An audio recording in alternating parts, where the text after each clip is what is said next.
What's going on, everybody? Thank you so much for joining. Hope you are having a fantastic one as always. And today we are cracking into one of my favorite killer clowns. We got Art the Clown from the Terrifier. Now, this figure was made by Trick or Treat Studios. We will kind of take a quick glance at this. Oh, that reflection is awful. You'll be breathing soon enough. We could just look at the box real fast. Now, if you aren't familiar with the Terrifier, the sequel to this actually just came out in theaters, and it is doing amazing.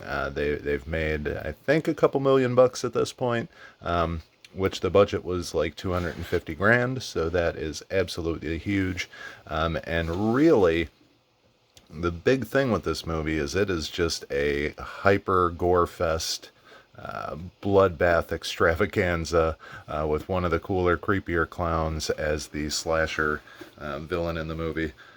I absolutely loved the first one. The second one is, whew, it's something. We'll just say that. I will. It's a difficult one. I don't want to spoil anything, but what I will say about it, probably, definitely the most violent movie I've seen in theaters,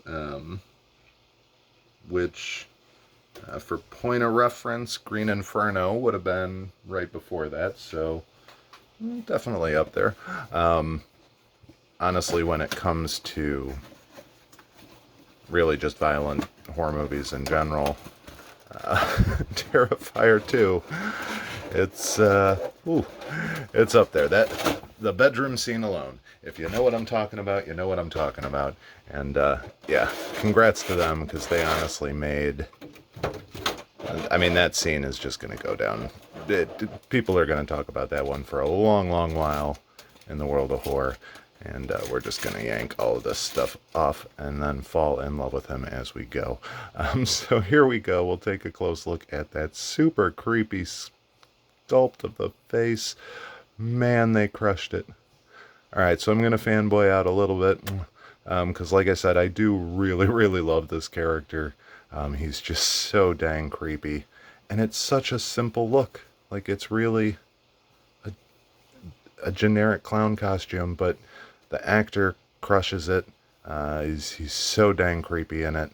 And like I said, the gore goes a long way.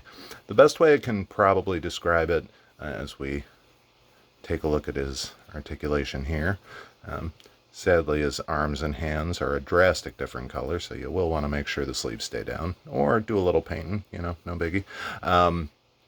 If you've ever seen Friday the 13th, I think it's part 7, there's the infamous sleeping bag scene where Jason just like grabs the girl that's asleep by the sleeping bag and beats her against a tree. So the original version of that is significantly longer, and he does some damage. So that whole sleeping bag ends up turning into some goo. That got cut out. So the version in America that we get is basically just like a one-hit kill and it's over. Terrifier is the sleeping bag turning to goo plus showing the insides. Like, they don't stop at anything. You think a scene will be over, and no, it's just begun. Yeah, he's awesome. Now I will do a quick glance at these wonderful hands. He is gloved up, which I love. He's got fingerless hobo gloves in the movie, which is nice. Man, I'm just blown away at how creepy this guy is. They did a really cool job with that. But we will take a look. He does come with some extras, not a whole lot. What they did do that I like is they actually just went ahead and put the scalpel that he uses in one of the hand sculpts. Because he's kind of like a mime, so he does a lot of goofy animated gestures, sort of over the top sort of twirls and things like that. So having him holding it this way, you wouldn't really be able to do that with a separate hand sculpt. Maybe you could have done like something with a super tiny magnet, but that would have been excessive. So they just went ahead and put it all into one, and that, I think, was a wonderful job. Great idea on their behalf, because really that's how you're going to want to pose it, and man, does it look cool. Also, I did poke my finger with it. It's pretty sharp, so just saying, be careful of that.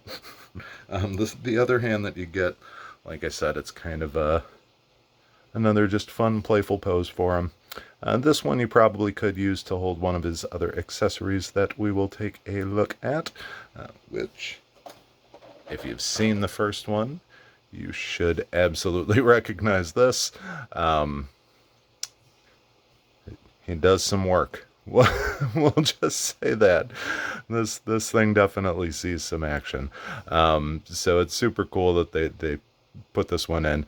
Now Art in the movies has like a whole sack of awful things that he uses on his victims. So he's not like the typical slasher. You don't kind of have he doesn't have a machete or a glove hand.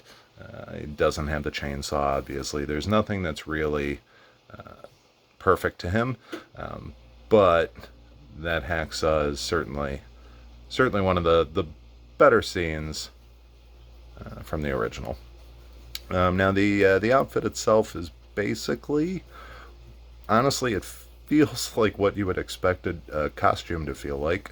So if you've ever bought like a cheap clown costume or felt one at any sort of department store, that's what this feels like. These are better than just generic little pom-poms, but really nothing too special, which is nice because if they ever come off, you can easily replace them. So it's got that little perk going. Honestly, this figure is awesome. If you're a fan of these movies, definitely recommend trying to get one.